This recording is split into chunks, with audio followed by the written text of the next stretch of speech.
Benvidas e benvidos a outro directo máis do Orgullo Galego. Hoxe un directo moi interesante que vamos a ter sobre os reis e raíñas da Galiza. Vamos falar dese libro que teño por aquí, que vades a poder ver, e vamos a ter os seus autores. Teño por aquí, mostrarei no logo, pero antes de nada comentar, como sempre, que tedes todas as conversas do Orgullo Galego subidas na nosa canle de YouTube e tamén subindo pouco a pouco en formato podcast no iVoox e no Spotify. No Spotify non temos todas, estamos, como digo, subindo pouquiño a pouco, pero, bueno, conto con que nas próximas semanas ou meses xa podamos subir todas, porque agora mesmo temos xa 110, se non me equivoco.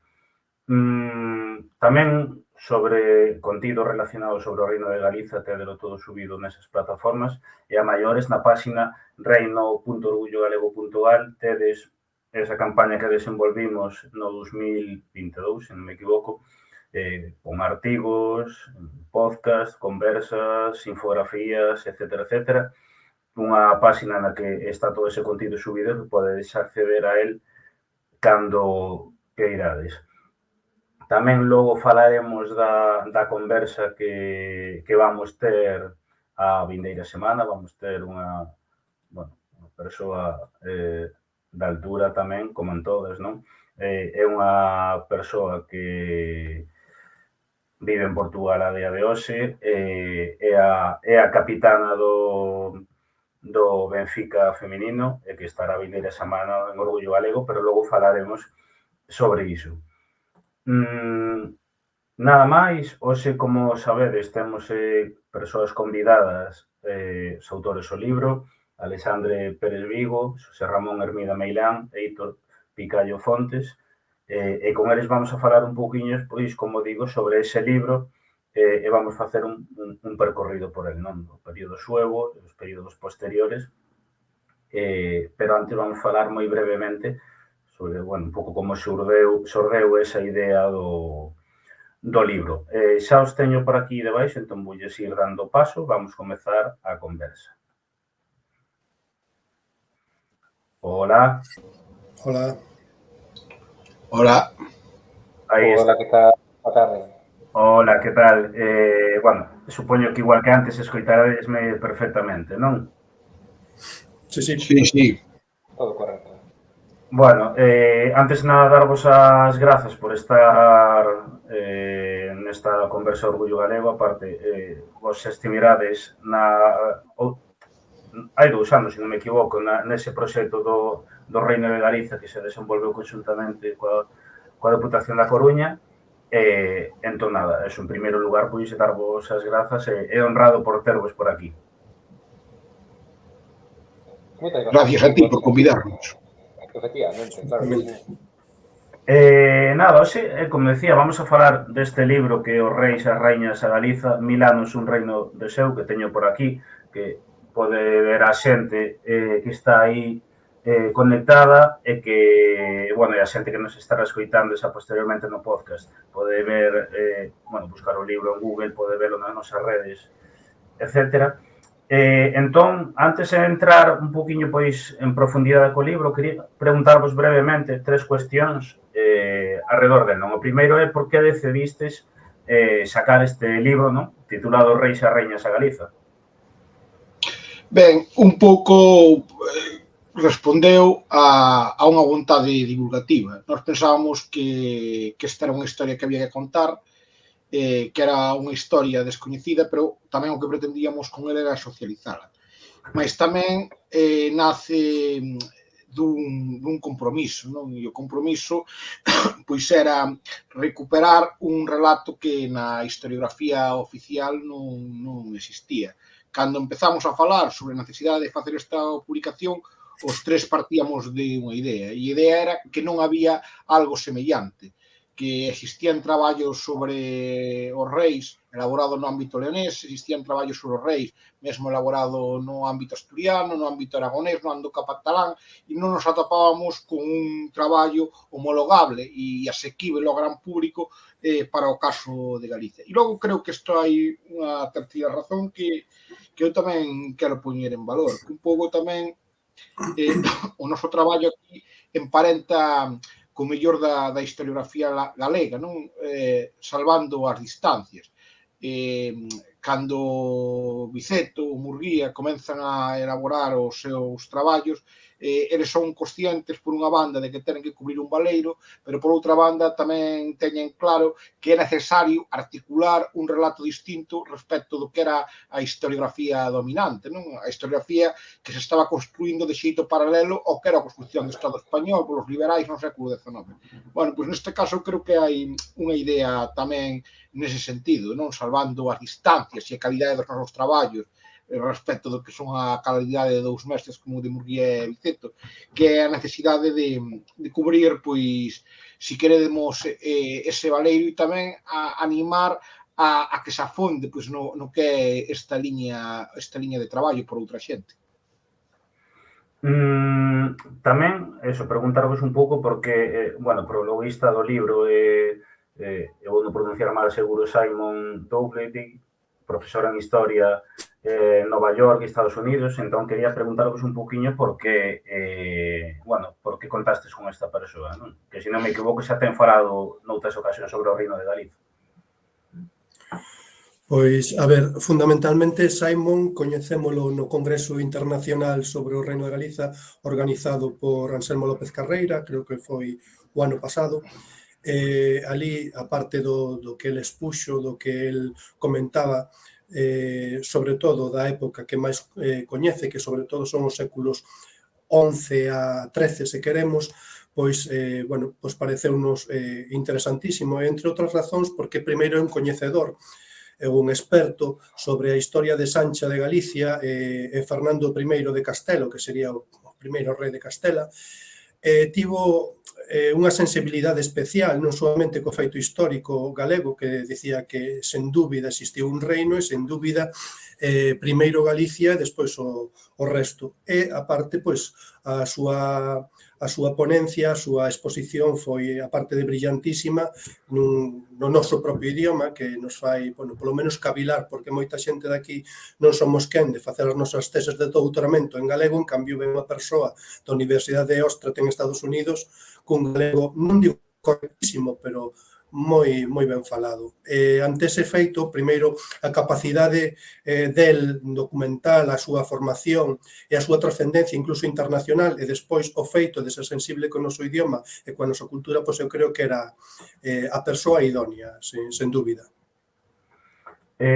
Sobre o libro, unha das preguntas que tiña, non é un pouco pois que semellanzas e diferencias ten o que sacara Anselmo López Carreira hai uns anos, porque polo menos o que eu teño de referencia e o que teño comigo dende hai uns anos, e que, se non me equivoco, ademais a día de hoxe está descatalogado, pero sí que nestes traballos sobre os reis e raíñas, que realmente non hai tanto, eu polo menos era o único que coñecía. Entón, un pouquiño eso, que semellanzas e diferencias hai, non?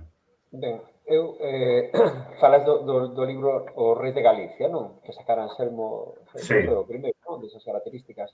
Pois Sí. eu penso que, quero dicir, nós, lógicamente, bebemos de investigadores anteriores, un pouco como decía Ramón, non? A parte dos clásicos, pois nós, lógicamente, pois tamén vamos bebendo un pouco das fontes que ao longo de todo o século XX, especialmente nas últimas décadas, pois foron avanzando moito neste eido, non? E desde logo, claro, o traballo de Anselmo pois é unha referencia, non? Eu creo que a diferenza de Reis de Galicia ou do Reis de Galicia que publicara el,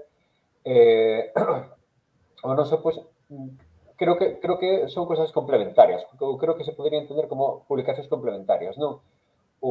Son as dúas obras moi divulgativas, sen perder, lógicamente, o rigor histórico, mas, por exemplo, na nosa pois que se dá un poquinho máis de... É dicir, temos máis capacidade para falar de máis cousas, son máis caracteres, outro tipo de publicación un poquinho máis...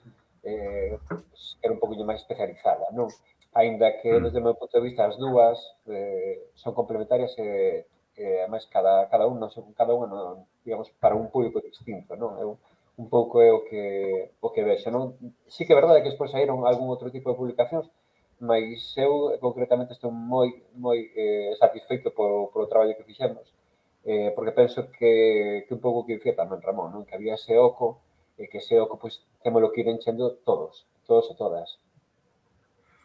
E entrando xa un pouco en materia no libro, bueno, eu vou a tocar así, bueno, pinceladas, non por enriba, porque a idea tamén pois que a xente poida compralo, poida lelo con máis calma, non? Pero sí quería comezar un pouco pois co período suevo, coa monarquía sueva, non? Porque é un período descoñecido, aínda que a día de hoxe sí que nestes últimos anos hai moitísimos esforzos para divulgar e dar a coñecer este período, non?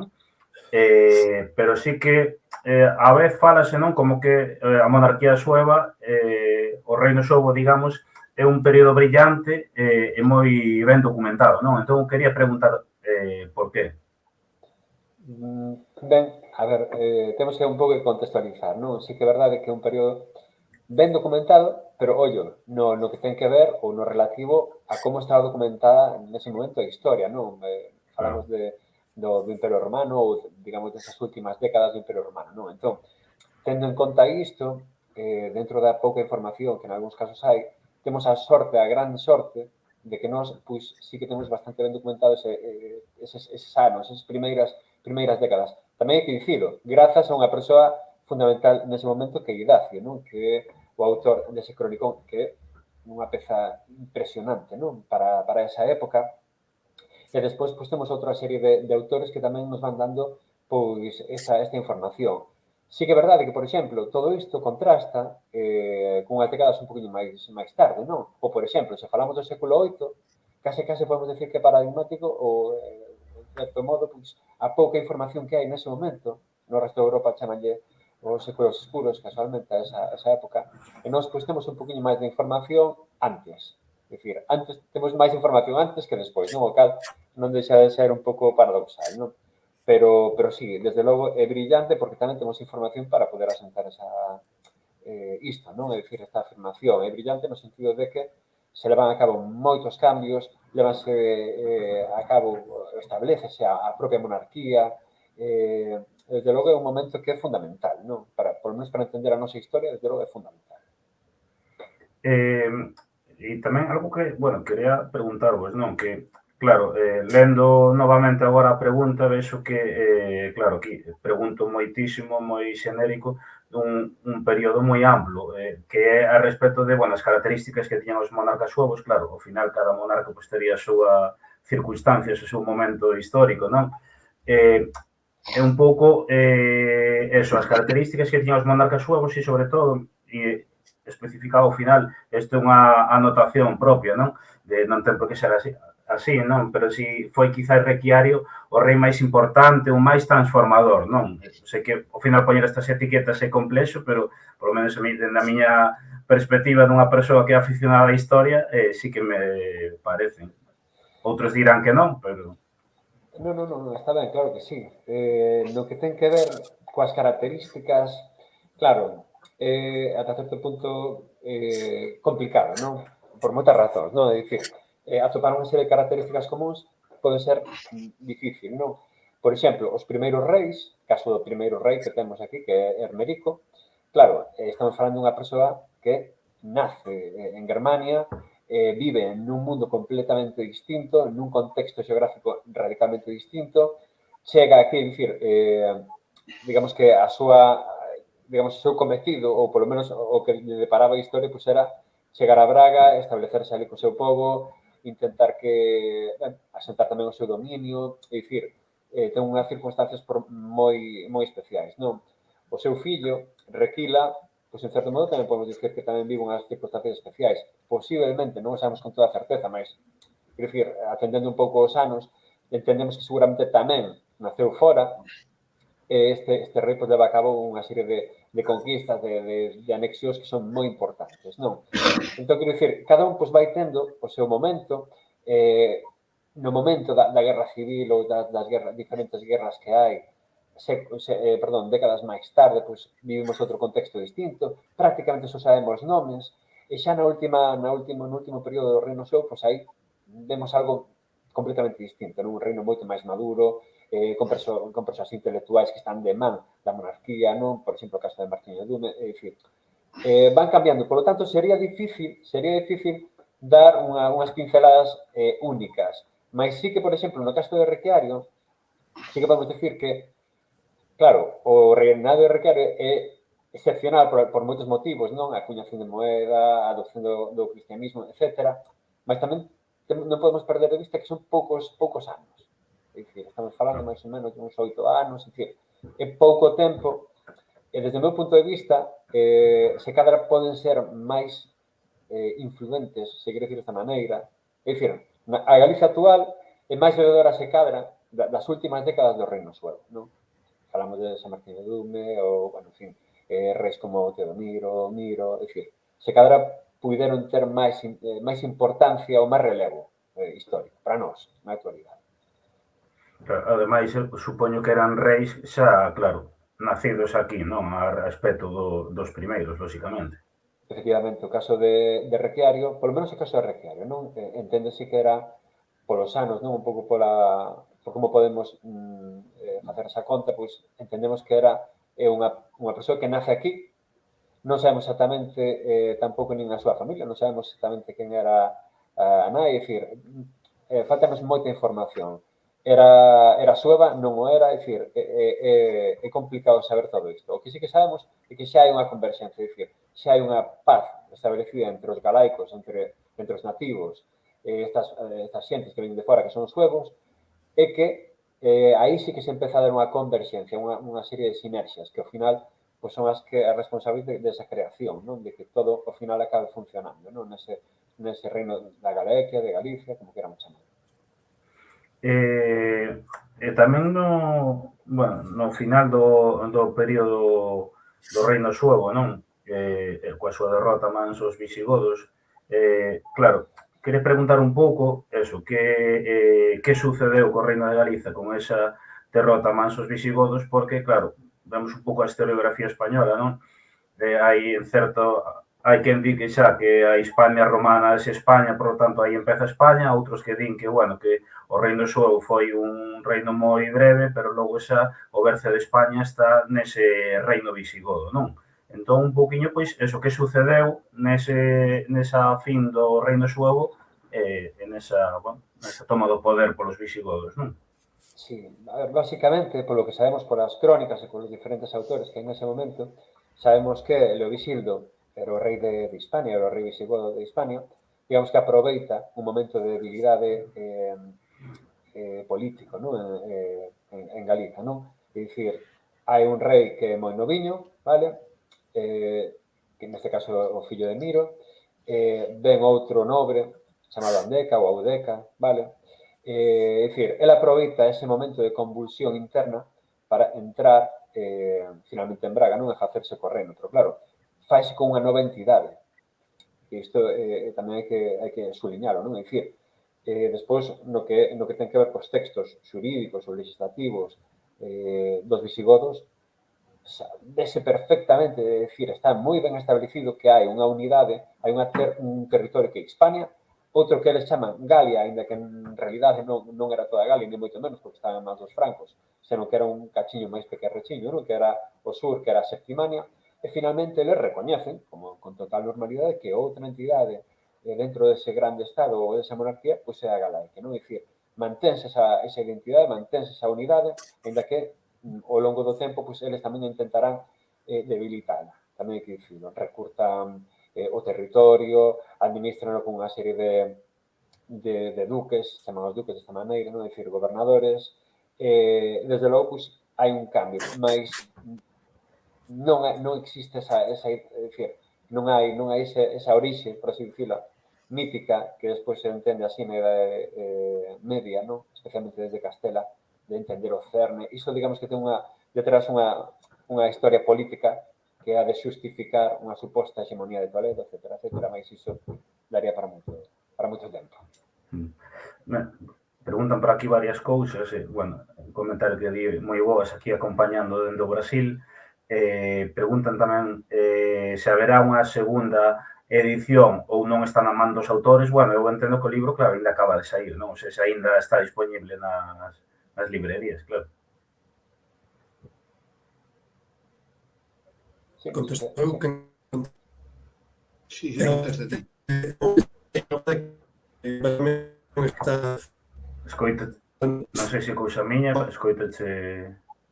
non se escoita moi ben, non? mal.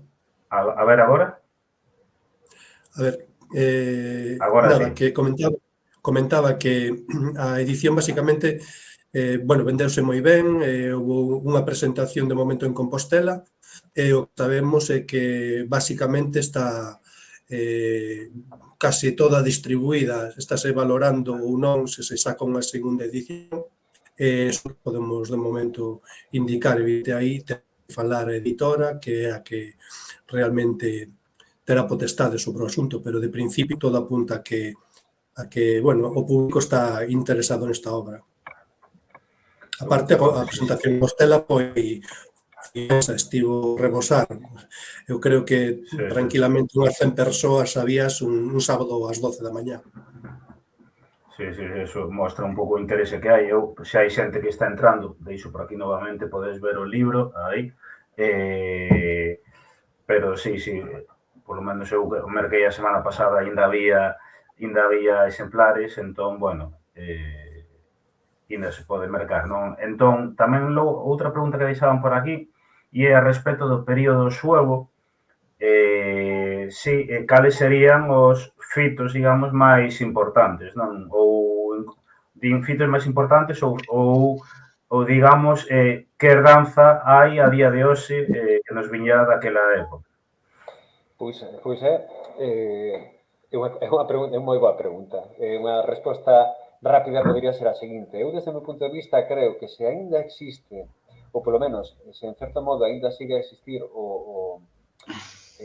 a idea de Galicia, de Galiza, é grazas, en certo modo, á existencia do reino. É dicir, por menos establecido, lóxicamente, en tempos suevos. Pensemos simplemente no resto de provincias, non? Que existían no Imperio Romano, concretamente o sur dos Pirineos, non? É dicir, a Lusitania, a Cartagineses, a Tarraconense, é dicir, non queda nada diso. A Galicia sí. E iso é precisamente porque existe unha continuidade, é dicir, se a Galaequia finalmente pois, pasase a ser simplemente pois conquistada por outro tipo de povos ou o que fora, dicir, que non houbera aquí un poder hexemónico, vale, e identificado co lugar, pois posiblemente pois sería unha cousa do pasado, non? É dicir, a Galaequia ou Galiza, como queiramos chamar, chamaríamos do outro lado ou da outra forma, mas seguramente non existiría, non? O que é toda a administración eclesiástica, aínda que debe previamente, ou mellor dito, de momentos previos a chegada dos suevos, son os suevos os que institucionalizan todo isto, non? Pensemos, por exemplo, na herdanza intelectual de San Martín Dume, ou de Ignacio, dicir, claro que foi fundamental. Eu, desde o meu punto de vista, o máis importante creo que é a propia continuidade da idea de Galicia, non? Din por aquí que hai quen defende que o reino suevo é o antepasado do Estado portugués. Home, iso sería un pouco máis complicado explicar, non? O Estado portugués, pois, é ben sabido que nace no século XII, digamos que as circunstancias pois, tamén son ben sabidas. É dicir, lógicamente podemos pensar que sí, estaba ali en Braga, efectivamente, a capital sueva, mas non existía Portugal nese momento. Portugal, pois, digamos que lle toca digamos, o seu momento moito tempo despois, non? Ou varios séculos despois. Sí. Logo tamén, algo que no que eu teño interese, non? Que porque supoño que tamén hai moi pouca información crónica esa época, non? Nese período que vai, pois, dende a queda, digamos, os visigodos, a chegada dos musulmáns á Península Ibérica, o sea, neses momentos, un pouco, pois, que sucedía, que pasaba, digamos, no reino de Galiza. Iso é tan boa pregunta que aínda o mundo historiográfico aínda se chega a preguntar que foi exactamente o que sucedeu, non? Entón, o que sí que sabemos é que hai unha serie de crónicas que a maior parte da historia, ou como se nos contou, está baseada nesas crónicas, mas que esas crónicas foron escritas moito tempo despois deses sucesos. E que todas elas estaban, en certo modo, encaminhadas a legitimar a unha única persoa ou a unha liñaxe, se quere dicir desta maneira. Non falamos de Afonso III. E Afonso III, pois, acaba o reinado no ano 910, así que nada máis que temos que botar unhas contas para ver que tempo pasou, non? É dicir, ata que punto podemos fiarnos de toda esa información? Pois, iso, desde logo, pois, hai que fiar moi suavemente aí, non? Desde logo, o que sí que sabemos é que hai unha confrontación entre nobres dentro da propia Galicia, porque, dicir, hai un valero de poder, os visigodos son derrotados, os andalusís non chegan a impor completamente o seu control aquí, por lo tanto, digamos que hai unha conflictividade interna, basicamente, entre as diferentes familias aristócratas, dos caras sabemos moi pouco, en realidad. Mira, tamén outra pregunta que me envían é sobre os musulmáns chegaron en algún momento a entrar en territorio da Galicia, ou seja, entrar non, entendo non como saqueo, sino nesa, digamos, nesa extensión cara ao norte da península, se en algún momento estiveron, de que fosen meses, días ou anos, no territorio galego. Outra vez é moi difícil determinar, claro, é que é moi difícil determinar. Todo apunta que posiblemente sí que houve incursións, vamos, é dicir, entra dentro da lógica, non? Evidentemente. Claro. Mesmo tamén se di pois, que había gobernadores en Xixón, é dicir, hai unha serie de datos.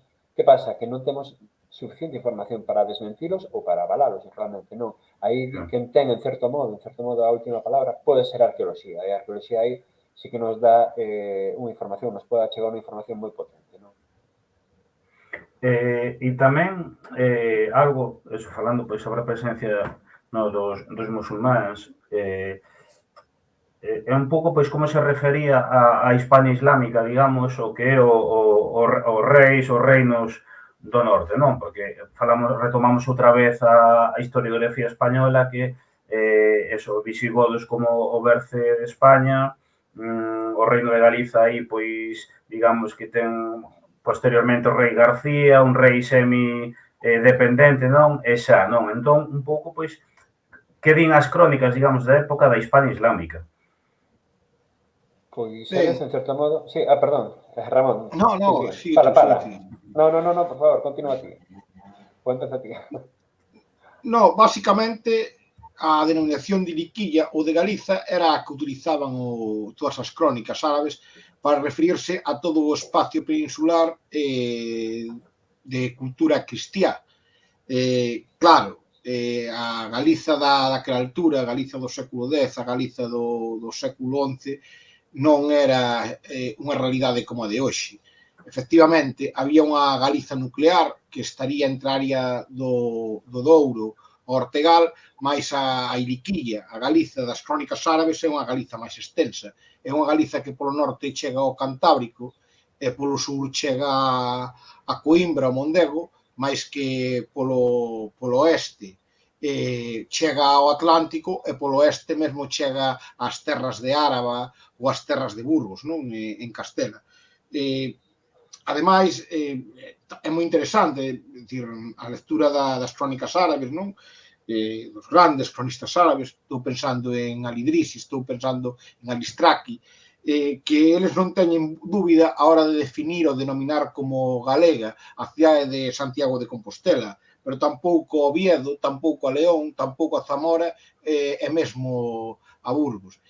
A resumo, creo que a idea que trasladan eles e que, en certa medida, pois é unha idea bastante precisa do que acontecía naquela altura, que o espazo peninsular estaba dividido en dúas partes. Unha parte de cultura árabe, que era que eles mesmos denominaban Hispania, España, e, por outra banda, unha área non de cultura cristiá que denominaban Galiza e que na súa parte nuclear e de onde procedía, polo tanto, o seu núcleo dirixente, pois se corresponde prácticamente coa Galiza de hoxe, non? O espacio entre Ortegal e o Douro.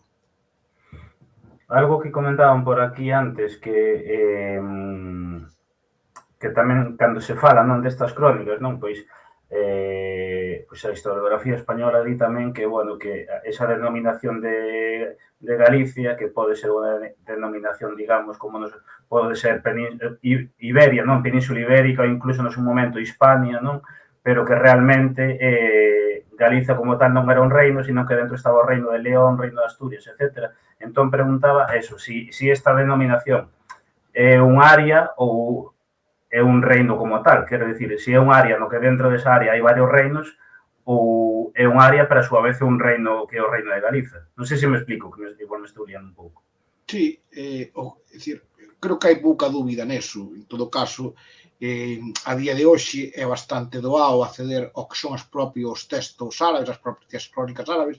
Hai un libro editado polo Instituto Padre Sarmientos de Carballira, da profesora Carballira de Basa, onde se fai unha recollida do que teren dito os principais autores sobre Galiza. Polo tanto, digo que iso pouca dúbida e en todo caso recomendo tamén desde aquí este libro porque é un libro que achega moita información e permite coñecer ben o que pensaba os españois, porque os españois eran os habitantes da parte peninsular de cultura árabe do que era Iliquilla, do que era Galiza.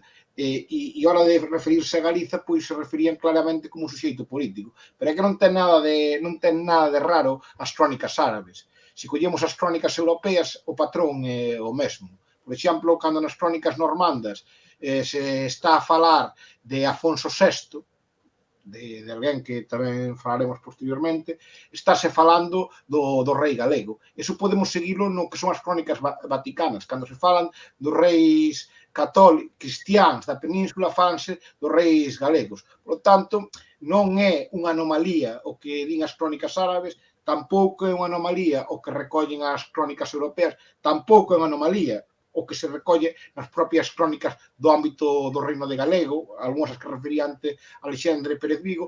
O que é unha anomalía é como se comeza a recoller isto de xeito xa moi claro a partir do século XIX, pero xa previamente a partir de Jiménez de Rada, xa séculos anteriores, co obxectivo claro de construir unha nación, un Estado, un aparato de Estado sobre a base castelá.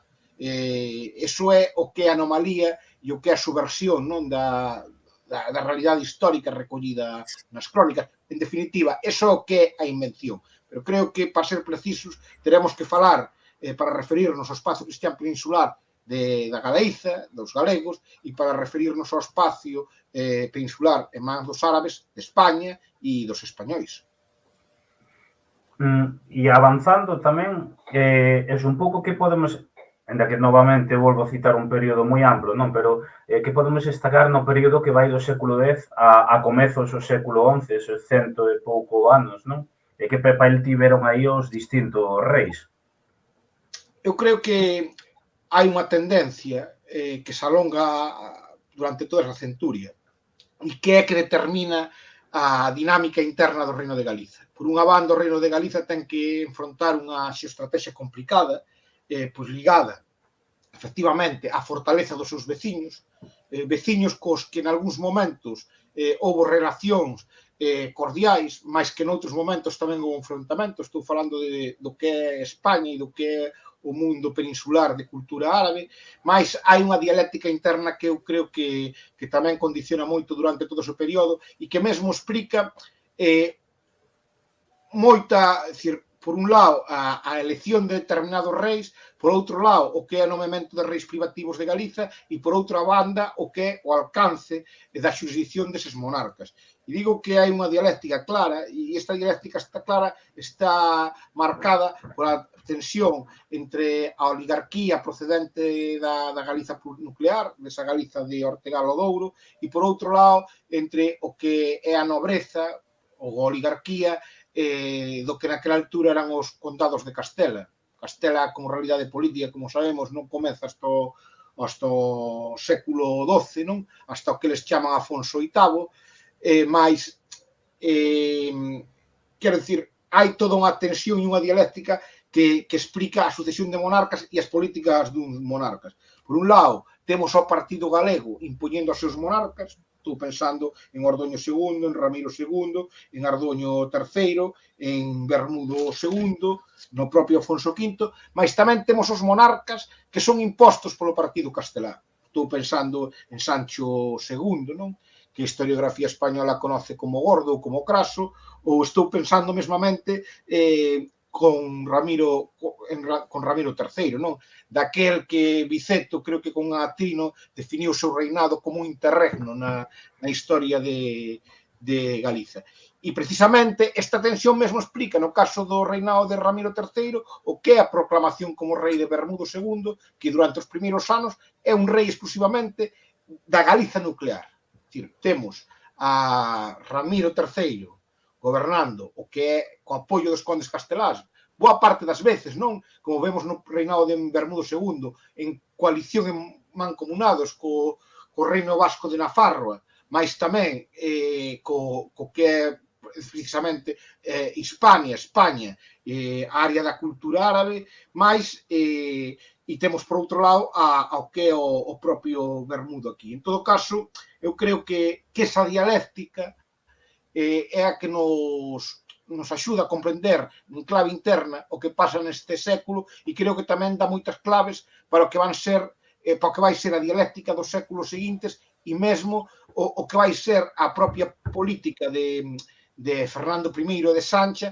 que en certa medida vai seguir posteriormente o seu neto Afonso VII, non?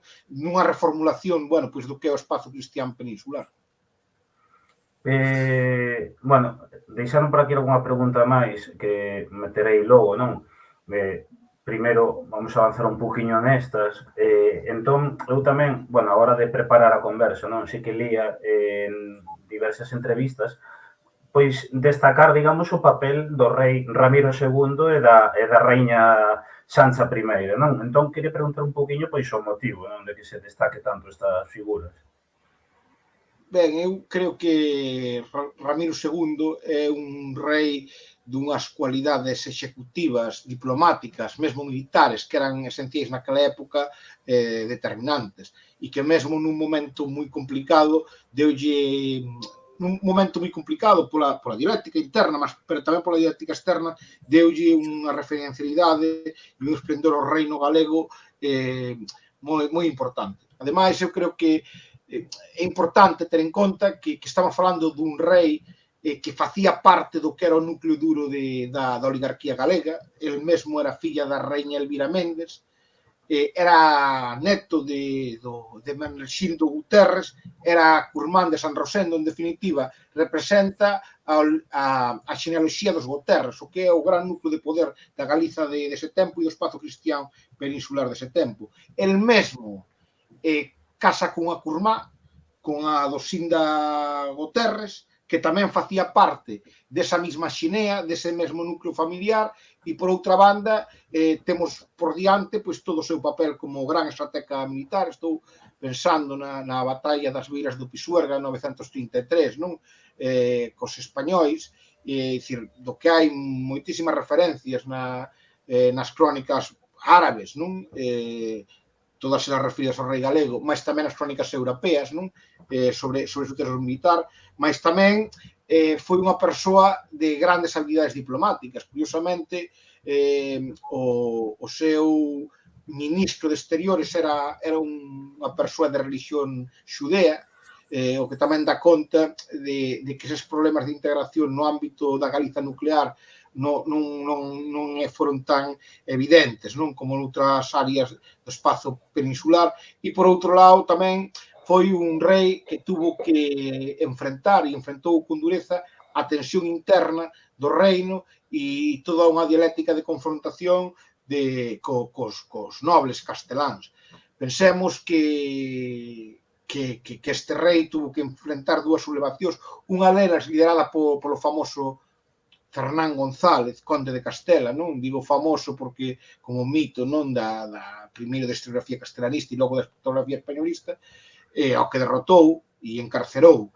Precisamente esa dialéctica de confrontación de Ramiro II con Castela, non? Cos nobles casteláns, non? Que cumplían unha relación vasalática en relación cos reis galegos, pois explica esa animadversión da historiografía española e españolista contra Ramiro II. Si leemos os textos de historiografía, pois veremos a imaxe que nos debuxan del, non? E no caso de Sancha, pois creo que tamén evidencia a súa importancia, non? Unha persoa que se cría en Galiza, filla dun rei, Afonso V, que tamén foi un instrumento do Partido Galego e que durante toda a súa vida actuou ao servicio dos intereses do Partido Galego. A maiores diso, no caso desta raíña, temos que reconocer toda a súa labor legislativa, temos que recoñecer tamén a súa labor cultural. Estou pensando no impulso Escola Catedralicia de Compostela, decir, que é algo que se leva adiante no seu reinado, e por lo tanto, e tamén nos deixou diferentes obras literarias, Trilas o libro das horas, que actualmente está na Biblioteca da Universidade de Santiago, e tamén que demostra tamén o seu apoio á actividade cultural, non? Eu, en todo caso, creo que hai neste caso, un mapa tamén recollido nun dos libros que legou Sancha, pois concretamente o mapa de Dona Sancha, que recolle perfectamente cal era o proxecto político de Sancha.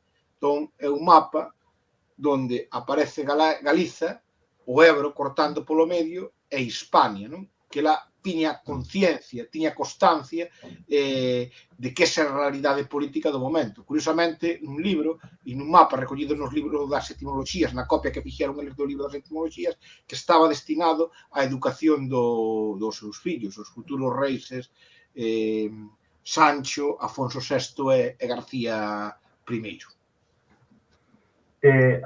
Bueno, vou ir metendo pouco a pouco as preguntas, pero vamos ir avanzando. Esta, como ten que ver neste bloque, que deixan aquí no Instagram, si neste período tamén chegaron as incursións dos vikingos, non? Sí, bueno, é dicir, as inversións normandas que comenzan no século IX, non? E se alongan, creo que durante 2 séculos, senón que me corrixe Alexandre ou Heitor, porque estou falando de memoria, pero máis, o que sí que me consta que comeza no século IX, e neste período pois sí que hai diferentes achegas. En todo caso, creo que o que son as relacións, non, entre o reino galego e o mundo vikingo, o mundo normando, creo que son unhas relacións que precisan dunha revisión.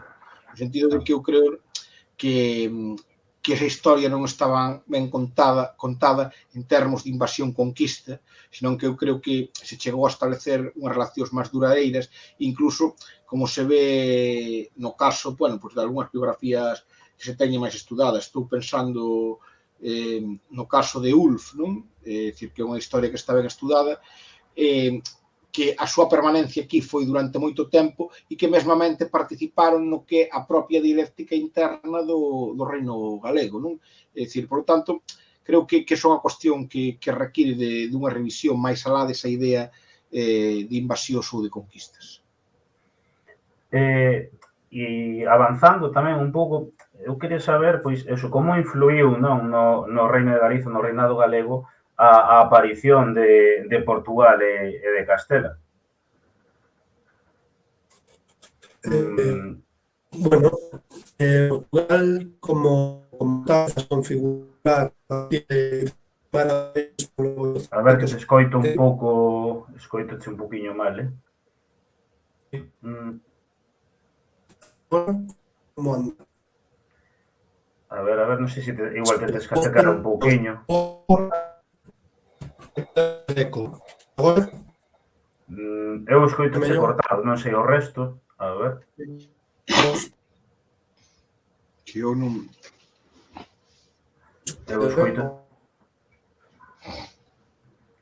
Si non proba a reiniciar a videochamada, que igual xa che vai ben. Porque igual...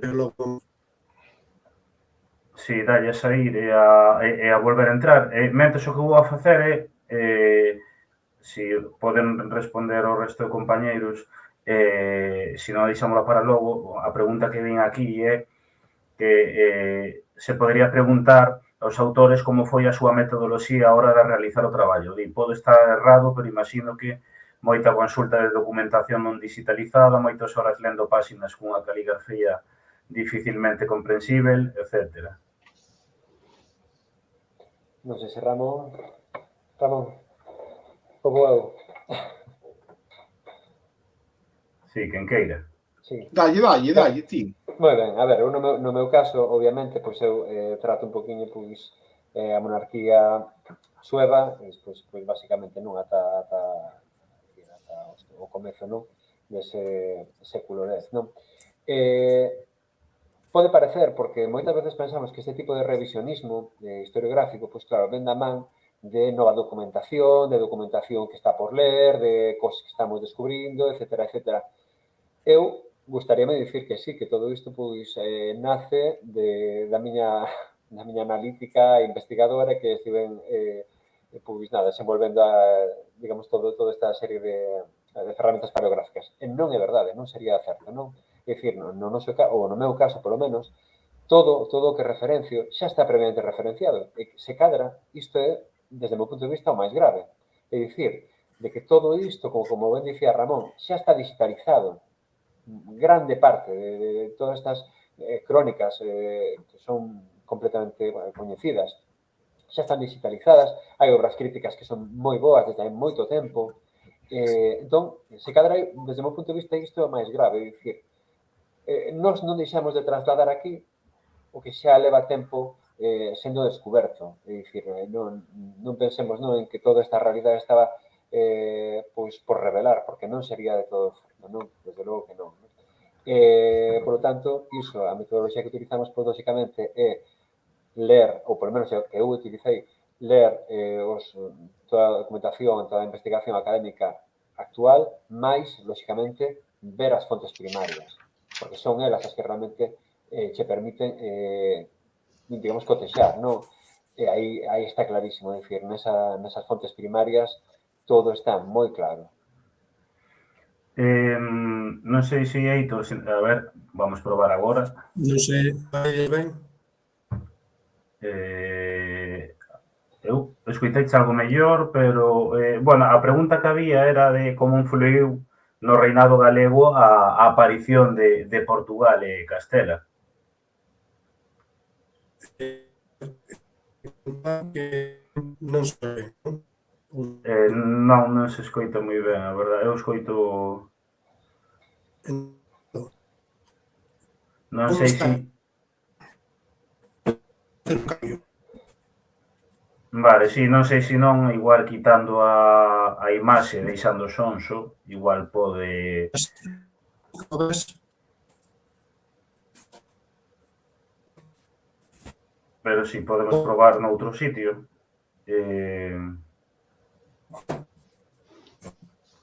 Así, non sei. Escoitei un pouco igual, a ver que agora se me clareou un pouco máis a imaxe, un pouco... Non, eu escoitoche igual, non sei se, é que xa non sei se é cousa miña igual ou non sei o resto, Alexandre e Ramón. Eu tampouco escoito nada, a verdade. Non tampouco escoito nada. Pois, non sei, se apagando a imaxe e deixando solamente... Si, proba a ver apagando a imaxe e deixando o son.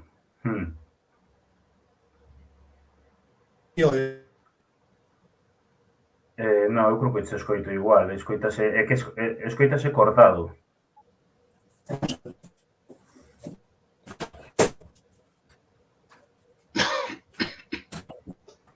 É raro porque antes... Agora, A ver, agora, fálame outra vez. hola. Mellor, non? Si, parece que mellor, non? Pode ser, non sei. Agora moi ben, si. Vale, bueno, pois nada, comentaba que Portugal no 800 despois Non, escoítase mal outra vez, non sei se é o igual o meter a imaxe ou así.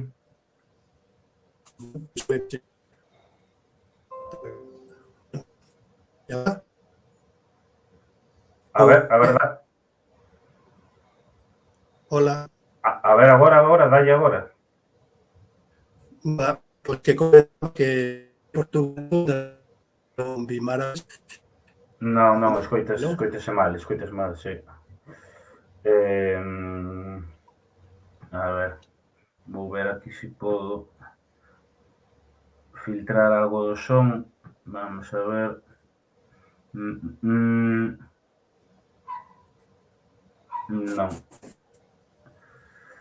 Non. A ver, dalle outra vez agora. Boas. Que hai por momentos que se escoita ben, sí, pero non sei se logo se corta igual porque non lle chega ben a sinal de wifi. Dalle a ver agora.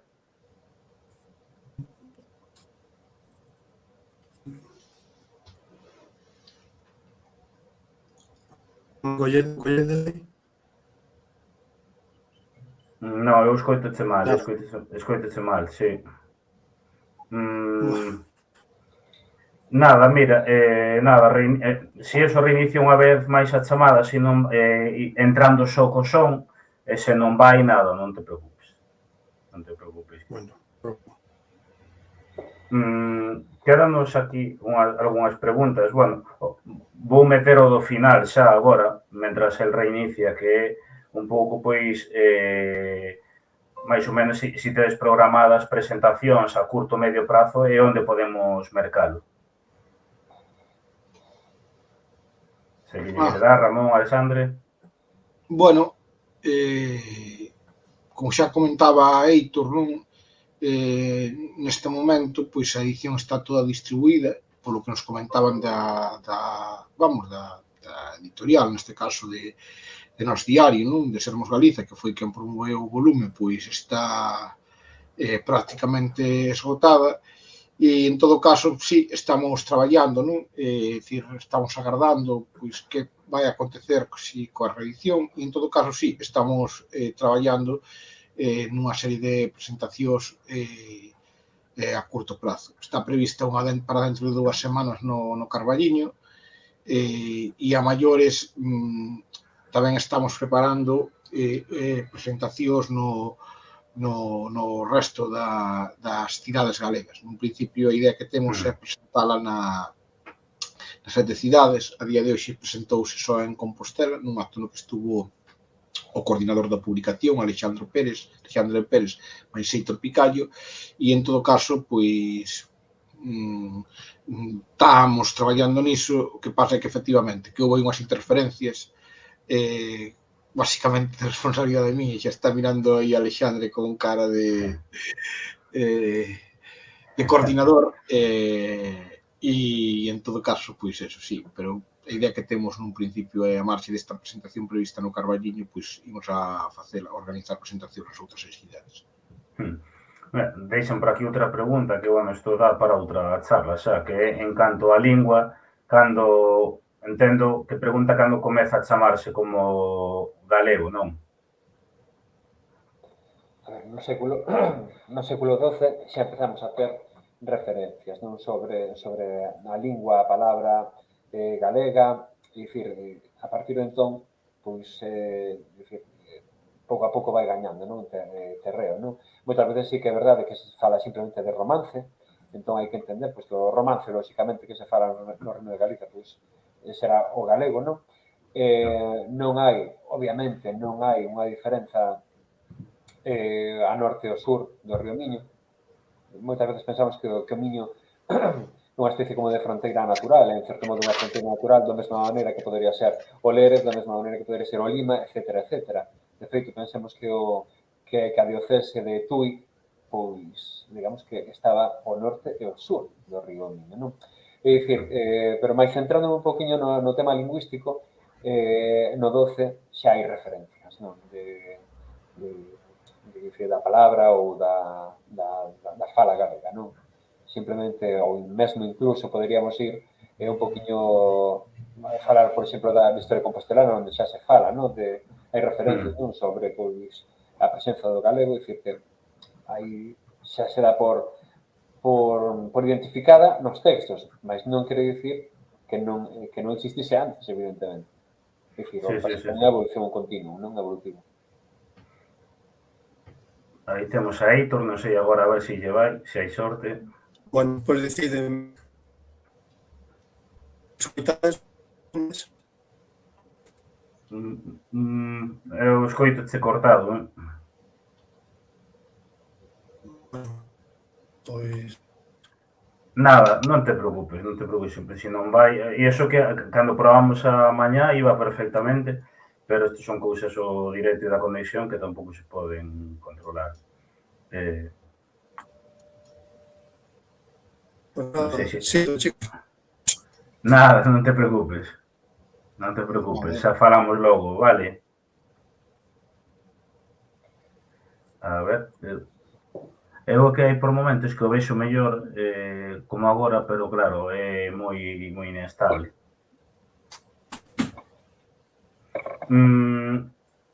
Nada, bueno, eu tiña, claro, unha serie de preguntas que ademais atinxen, non, o que é a parte de Héctor.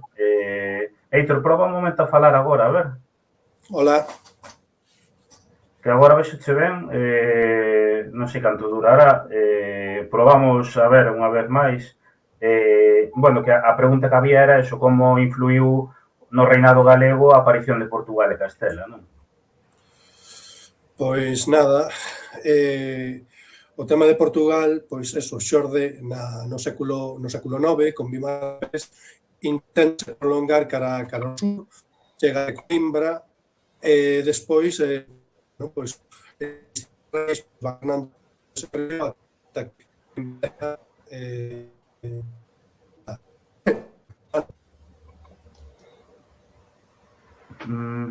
Nada, eu volveche a escoitar mal. Nada. Comigo dentro deste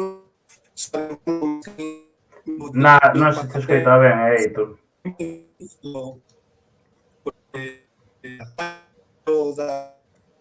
o que eu escoito, Non se te escoita ben, Non se te escoita ben. Nada, non te preocupes que son cousas de internet, da conexión, non te preocupes.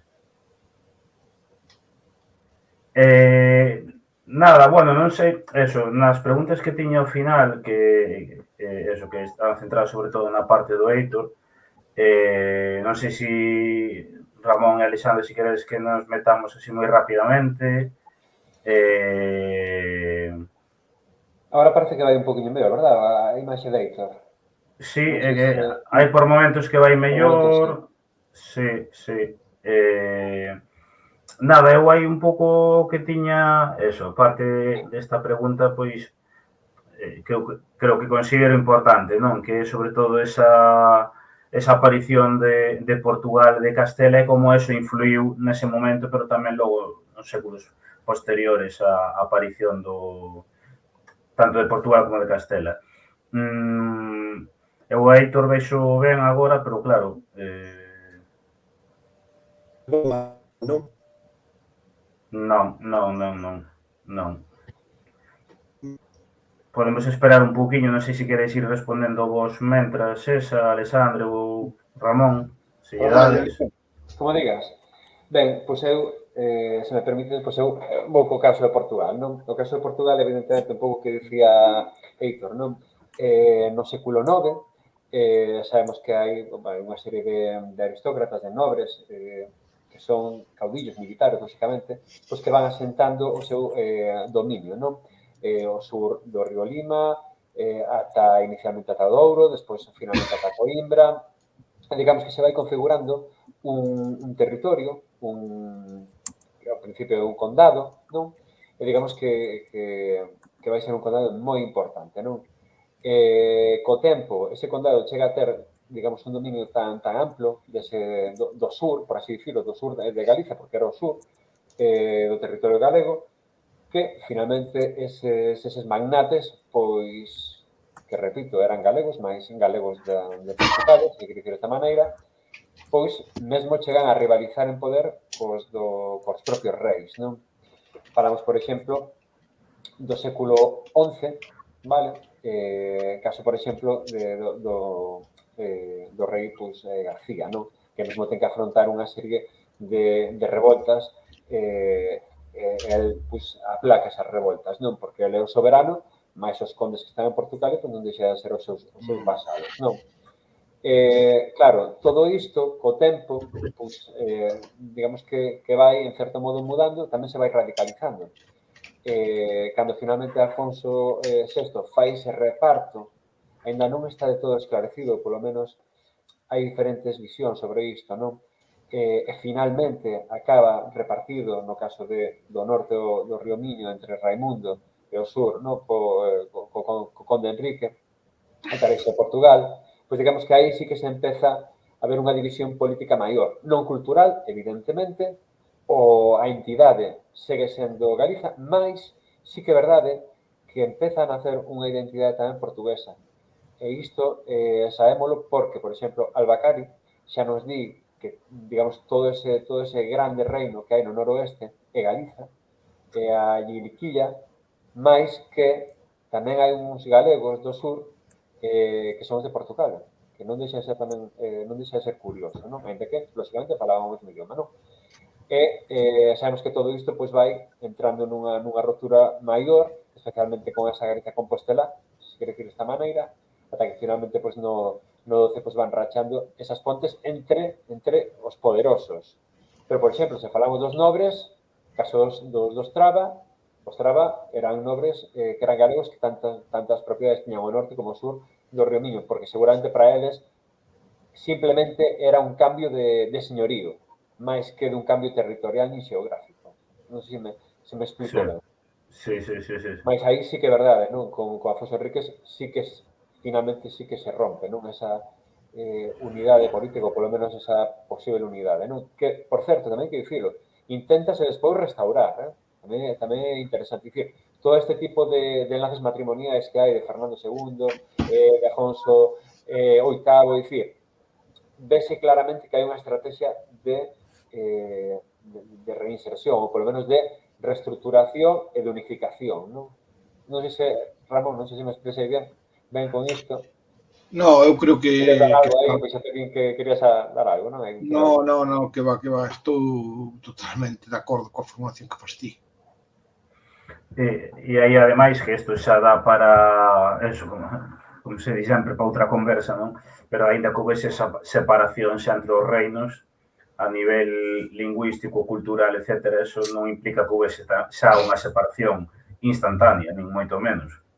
En absoluto. A nivel lingüístico pasarían moitos séculos antes de que podamos empezar a falar do galego de Portugal. E máis, sin ir máis longe, ainda outro día comentábamos un pouco pois o padre Feijóo no século XVIII, el non tiña ningún tipo de reparo en dicir pois o que falan os galegos e os portugueses é o mesmo idioma, non? Dicir, que temos que un pouco romper esa idea bastante actual, hai que dicila, desa separación tan obvia, porque non era así en ese momento. Lógicamente, na Idade Media, desde logo non. Claro. E tamén, quería preguntar polo papel de dúas figuras que tamén son moi importantes, non? Que serían tanto Dona Urraca como Raimundo de Borgoña. Deixo vos aí a pregunta ao Ramón Alexandre. Tiro. Vale, pois moi ben, pois lógicamente sabemos que Afonso VI logra facerse co poder de todo ese territorio, ese gran territorio, non? Que era a antiga Galia, que se quere dicir desta maneira. De feito, ela aínda en moitos documentos, como dicía Ramón, tamén é presentado desta maneira, máis que el, pois, dá o señorío das terras occidentais, é dicir, do que era a propia Galicia nuclear, se quere dicir desta maneira, pois, inicialmente a Raimundo, un home que ven, lógicamente, de Centro Europa, vale? Ven de Francia, está moi conectado, lógicamente, a Cluny, é dicir, a toda unha serie de actores políticos de primeira magnitude e que están completamente enlazados con Afonso VI, non? É dicir, Afonso VI precisamente pasa a historia por moitas cousas, evidentemente, por exemplo, pola toma de Toledo, no 1086, é dicir, pasa por moitos fitos e, desde logo, as relacións ao norte dos Pirineos son fundamentais, non? Entón, pon a súa filla primoxénita, a súa filla primoxénita, Urraca, e concedelle, digamos, todo ese señorío, non? Baixo, lógicamente, a súa tutela, non? É dicir, non é que fosen reis, senón máis ben señores, non? O rei era el. Mas hai unha serie de discrepancias entre Raimundo, entre Afonso VI, e finalmente, pois, ese espazo acaba rompendo, non? Ben, cal é a importancia? Ben, a importancia, desde o meu punto de vista, ainda que non é mágoa que Heitor, pois, que é autor, non? Destes números, pois non poida comentar. Desde o meu punto de vista, por exemplo, é o establecemento no que é a Galicia propiamente nuclear e no norte, se quere dicir desta maneira, na Galicia compostelá, se quere dicir así. Pois, digamos, dun poder claro, non? Só temos que pensar, por exemplo, pois que Raimundo está onde está sepultado, non? Ben, pois, aparentemente, pois está en Compostela, non? É dicir, hai unha serie de datos que nos dan pois esa hexemonía que comeza a ter. Ben, sabemos que despois hai unha morte prematura de Raimundo, Urraca, aínda que tiña que protexer, se quere dicir desta maneira, a legitimidade do seu fillo, o futuro Afonso VII, pois sabemos que casa en segundas nupcias, non? Con Afonso o Batallador, e que iso todo vai crear unha serie de inimizades moi fortes aquí, non? E que finalmente, por todo isto, chega ao trono da man dos galegos, basicamente, non? De Xelmírez e de Pedro Froilaz, pois chega Afonso VII, non? É dicir, que é unha figura despois fundamental xa na primeira metade do século XIX. Non sei se me liei moito. Si me comenta por aquí polo chat privado, Heitor, que comentar que o pacto que se intentou establecer entre Enrique de Borgoña e o seu curmán Raimundo de Borgoña para se repartiren os reinos e dominios de Afonso VI cando este falecese.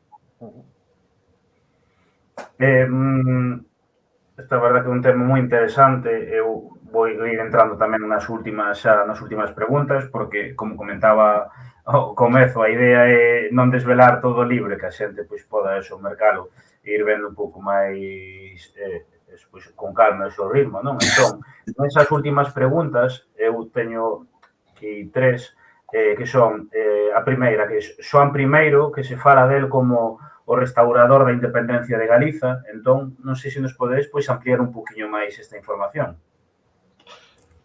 Efectivamente, a partir de 1230 e durante os 2 séculos seguintes vai seguir manténdose unha posición na perspectiva de, por unha banda, non de garantir, non, que a tradicional hexemonía galega no que é o espazo cristián peninsular, e dentro desa confrontación entre a oligarquía galega e a oligarquía de matriz castelá, pois vai haber diferentes tentativas, non, de restablecemento ou da elección dun rei con carácter privativo de Galiza. Nese contexto explícase a designación, non, como Xoán I de Galiza, un rei que, por outra banda, contaba co apoio do núcleo oligárquico galego, das clases dirigentes galegas, unha operación na que estaban detrás os Castro, unha operación na que estaba detrás Paio Gómez Chariño, en definitiva, unha operación que contaba co soporte do Partido Galego. E todo iso, efectivamente, no marco dunha revolta, non, contra a hexemonía castelá. Efectivamente, non? É dicir, Xoán I foi nomeado reino galego, a súa vez era feudatario, non, das taifas de Sevilla e de Badaxoz ou de Cáceres, non me acordo, bueno, do tal que va de Sevilla e Sufixo.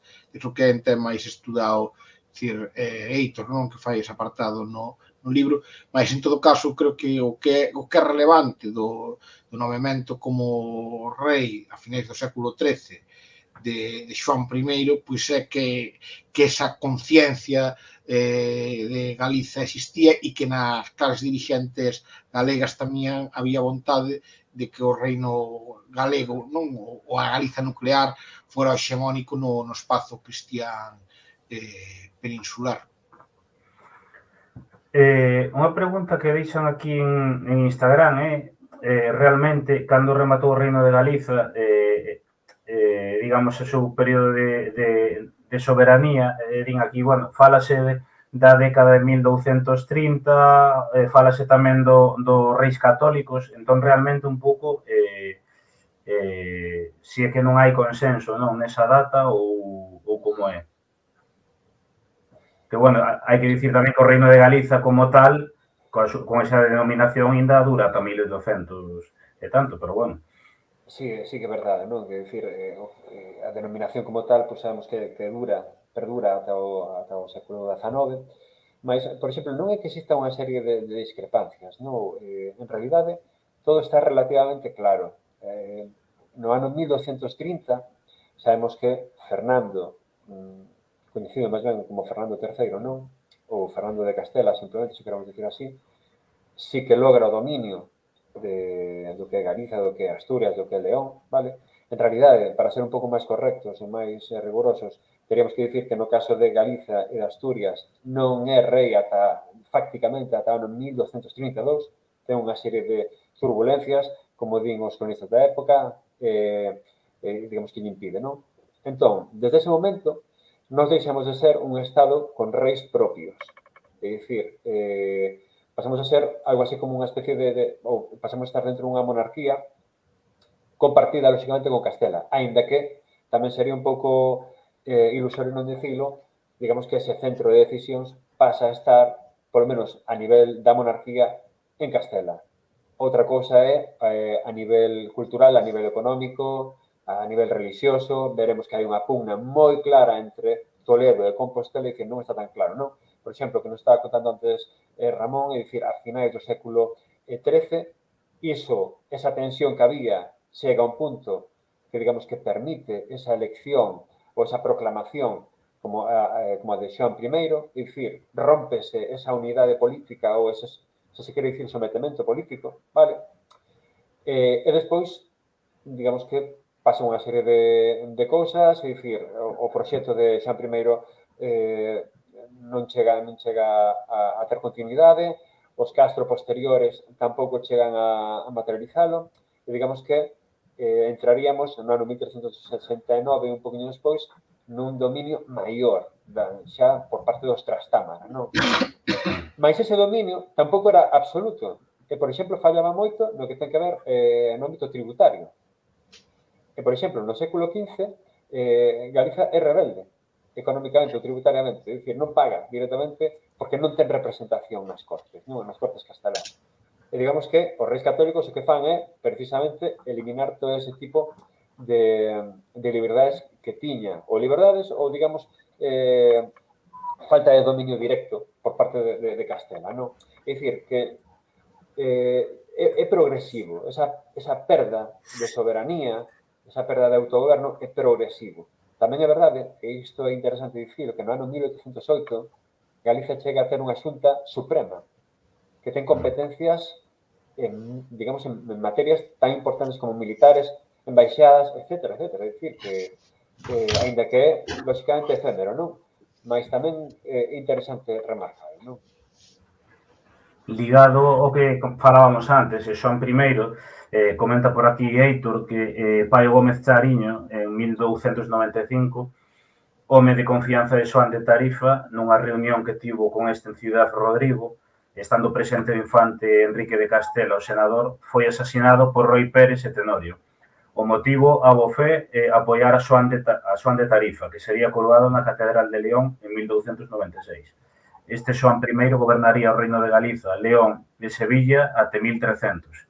Por conseguinte, o de Chariño sería un crime por defender a causa dese rei o ano soterrado en Burgos.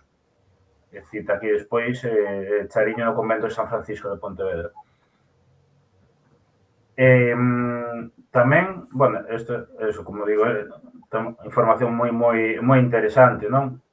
Bueno, comentan por aquí tamén, eso temos xente do Brasil, agora saúdan dende Portugal tamén.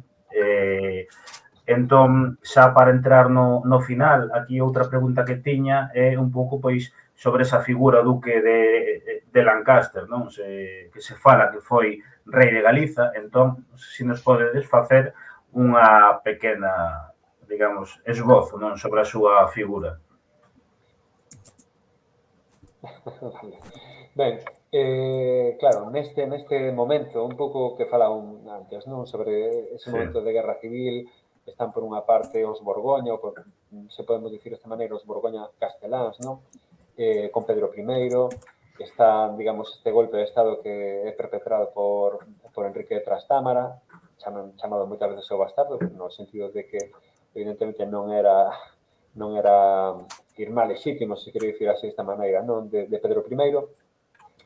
Mas sabemos que pois, o que gaña esa contenda militar é finalmente Enrique Trastámara. Enrique Trastámara, en Montiel, pois digamos que é onde se leva a cabo este engano e asasinato de Pedro I, e, en principio, pues, todo parece claro, non? O gañador pois, é Enrique, grazas a unha serie de compañías, de mercenarios, en diferentes partes de Europa, etc. Non? Mas non está tan claro. É dicir, aquí, lógicamente, pois, a aristocracia máis importante estaba representada polos Castro, mas tamén, por exemplo, as cidades, o episcopado, é dicir, hai unha serie de actores e de agentes políticos que non avalan, principalmente porque os Castro non avalan tampouco esa posición, non? É dicir, ata o último momento eles defenden a Pedro I e esa é a súa grande aposta, non? Ben, pois morto Pedro I, segue sendo a súa grande aposta.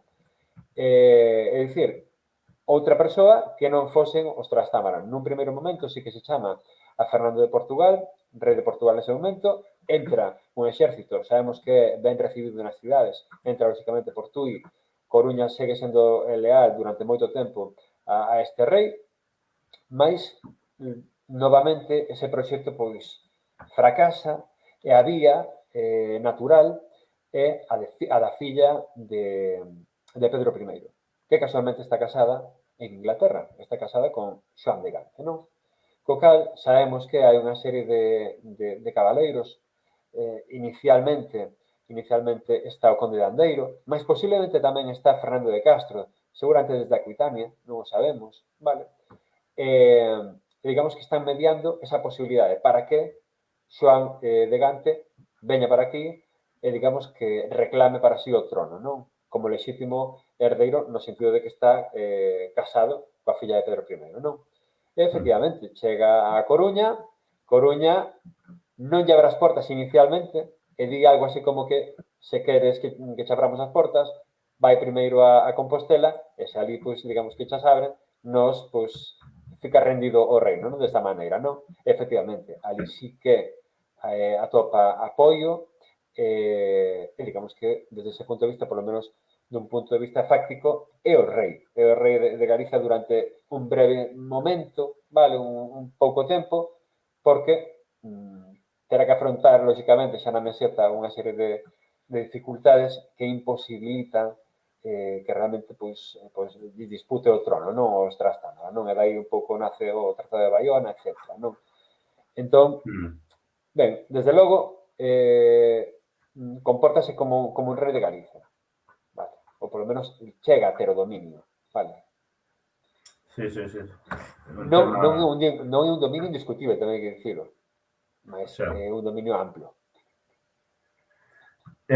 Amplían por aquí, vamos a ver, aí está o Heitor, que, bueno, que con a herdo dos dominios e Pedro I acordouse que ian ser transmitidos a Constanza, a súa filla e muller de Xoán de Lancaster, duque de Lancaster. Iso sería confirmado logo de 1369 por Eduardo III de Inglaterra e o propio Papa Urbano III. Constanza e Xoán de Gante chegan a Coruña o 25 de xullo de 1386. Asenta a corte en Compostela. Di Murguía que se instala en San Martiño Pinario. Cando eles ían intérpretes idioma galego, aínda que Constanza entendíao e falábao. Temos moi interesante isto, sobre todo que é referencia ao final, non? E tamén outra cuestión aí que tamén se destaca nas entrevistas, bueno, no libro, etcétera, non? É que ten unha perspectiva de xénero e quería un pouco, pois, eso, que me comentedes isto, non? Porque o certo que hubo, eso, realmente mulleres importantes na corte galega. E, ademais, eu lía, non, tamén preparando a conversa, que en moitísimas ocasións cun papel moi activo, non? No, sigue tú, Alexandre. Efectivamente, especialmente, por exemplo, un pouco que dicía Ramón, por iso che quería dar aí a palabra, no século X, a maior parte das raíñas que hai pois, están vinculadas, non, a estas grandes familias dos Guterres, é dicir, están no sur do que sería a Galiza nuclear, na zona de Celanova, mas tamén noutros lugares, non? É dicir, hai unha serie de raíñas que detentan poder, tamén hai que dicilo, no sentido tamén, evidentemente, de que están vinculadas a unha aristocracia moi potente, sen a cal, desde logo, ningún tipo de rei podería ter un proxecto que levar a cabo, digamos, dunha forma victoriosa, se quero decir desta maneira, non? Por exemplo, temos un caso clarísimo no caso de Teresa de Portugal. É dicir, ela exerce, morre o seu marido, morre Enrique, o conde Enrique, e ela, pois, toma o control do condado, non? Clarísimamente, dicir, de feito, ela non ten ningún tipo de problema en titularse Regina, por exemplo, vale? Caso de Urraca, por exemplo, vale? Por falar un pouco de persoas coetáneas. Tamén, lóxicamente, pois, exhibe un poder enorme. Hai que ver que ela é a filla do rei, lóxicamente. Non hai tampouco ningún tipo de problema para que así sexa, non? E máis, sabemos, por exemplo, que cando morre Afonso VIII no ano 1230 en Sarria, as súas herdeiras inicialmente son as súas fillas, ou polo menos no testamento así está estipulado, non? De que van ser as súas fillas.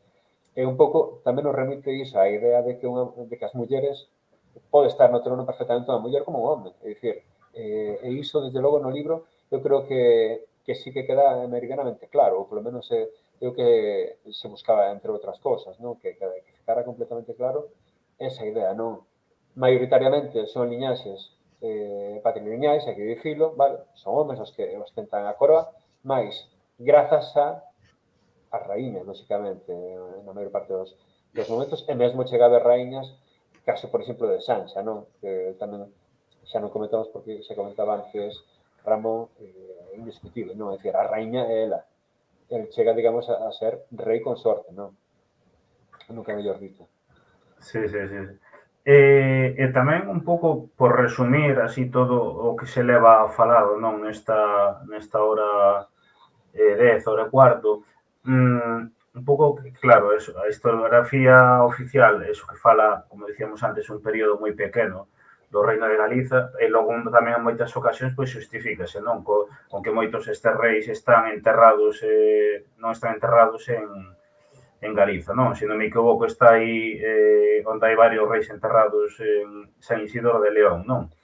Entón, un pouco, pois, quero dicir, como neste libro, penso eu, non, que de algún xeito pon en xaque, non, pero tamén digamos que dá unha visión distinta a todo este relato, non, digamos que invisibiliza, nega ou que reduce o Reino de Galiza pois a un pequeno período sen importancia, non? Sí, non pode haber reis galegos porque non pode haber reino galego. E porque e non pode haber reino galego pola mesma razón en que pode haber reino de León ou reino de Asturias, e polo que hai reino de Asturias e reino de León, ou polo que non pode haber reino catalán, e sí que pode haber e hai reino de Aragón.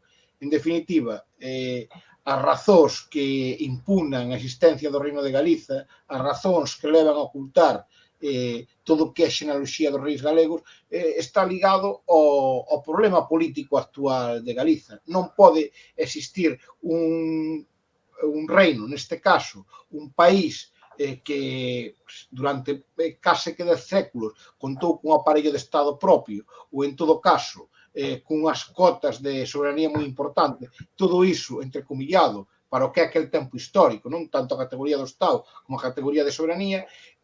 Por qué? Porque eso significa e representa legitimar pois as aspiracións futuras neste caso do pobo galego. Por esa mesma razón non hai ningún problema en que exista un rei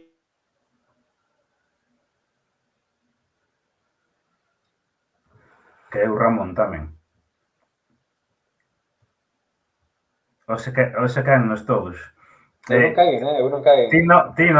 Estabas preocupado antes a conversa e ao final é que mellor lle funcionou.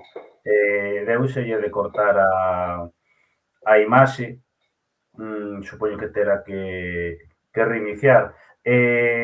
Aproveito xa para meter a última pregunta que deixan, as miñas xa están rematadas, e é que di por aquí que se as crónicas a época son tan claras e falan tan claro como os estudosos da historia, non? Poden omitir isto. Si é que se está omitindo deliberadamente ou esas propias crónicas poden ser interpretables. A ver, aí, lógicamente, hai partes que poden ser, efectivamente, máis interpretables que outras, non?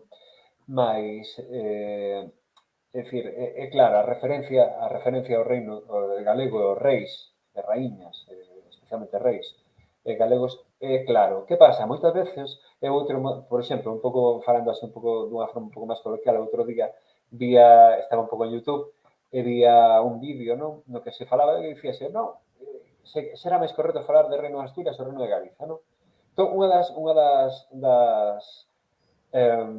un pouco das ideas que se daba en favor do Reino de Asturias era que, se ben é verdade que nunca aparece ese termo na documentación, pois que funcionaba, non?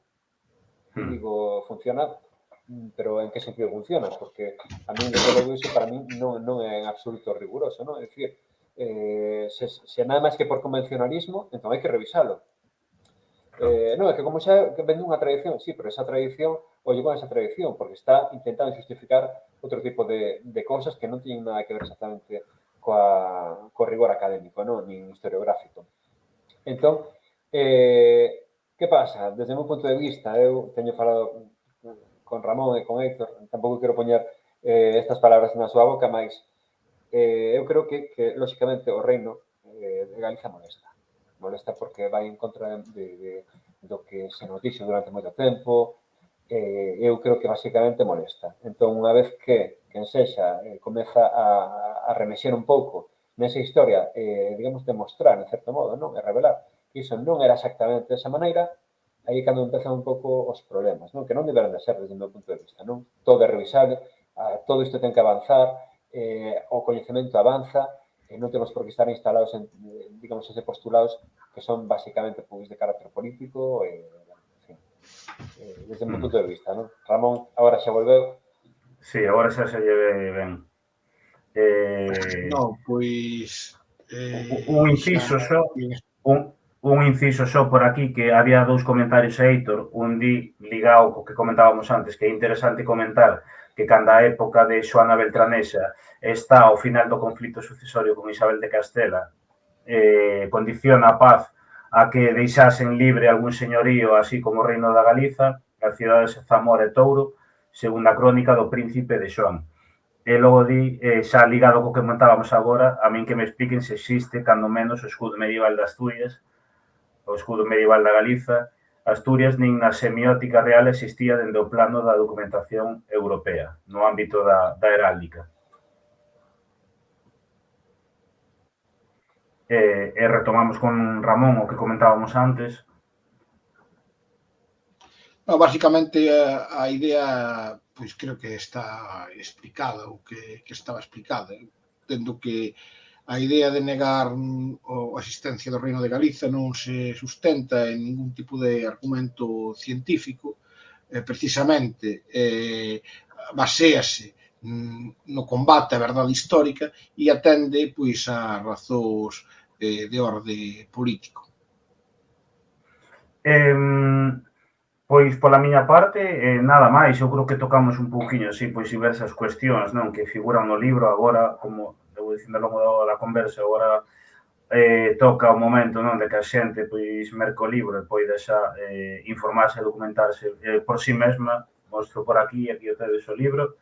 Eu botei estes días pois, un vistazo bastante grande, pero agora tamén me toca velo con máis calma. Entón, nada, pola miña parte, agradecer, bueno, di por aquí Héctor, desculpade a lagoa comunicativa, apertas e graciñas, nada, son problemas que pasan e que moitas veces non podemos controlar. Eu que teñen as conversas así deste formato, non? Entón, pola miña parte, agradecervos que estiverades hoxe aquí, parabenizarvos tamén por este libro, porque creo que é un libro moi necesario que contribúe a sacar tamén desa escuridade o período do Reino Medieval de Galiza e nada, como digo, darvos as grazas e animar a xente pois a poder facerse con el. Moitas gracias a vos por permitirnos divulgar pois este traballo. Moitas gracias. Graciñas, nada, deixo vos marchar que son as 11:30 e nada, graciñas e seguimos en contacto. Chao, chao. Chao, graciñas, chao.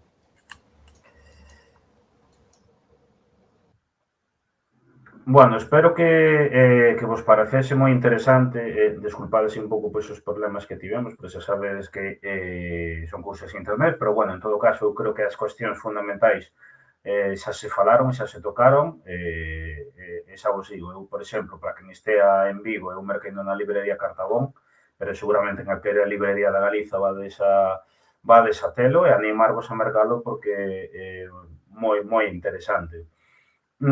Dicir que esta conversa quedará subida mañá tanto no YouTube como no iVoox como no Spotify, así que se entrastes tarde ou non pudestes escoitar todo, vades a telo xa mañá subido. E, por último, tamén dicir que a seguinte conversa será a vindeira semana, mércores 8 de maio ás 9, e teremos connosco a Paula Domínguez Pauleta, que é xogadora do Benfica, é a capitana do Benfica, un dos mellores equipos do fútbol feminino a nivel europeo, e que vai a falar un pouco connosco pois sobre esa experiencia no fútbol portugués e a súa vida en Portugal. Así que nada, animarvos a participar dela e nada máis, darvos novamente as grazas por estar aí. Seguimos en contacto e seguide sobre todo pendentes porque ao longo deste mes de maio desenvolveremos varias conversas, algunhas ligadas co Día das Letras Galegas. Nada máis, graciñas por todo, chao, boa noite. Chao.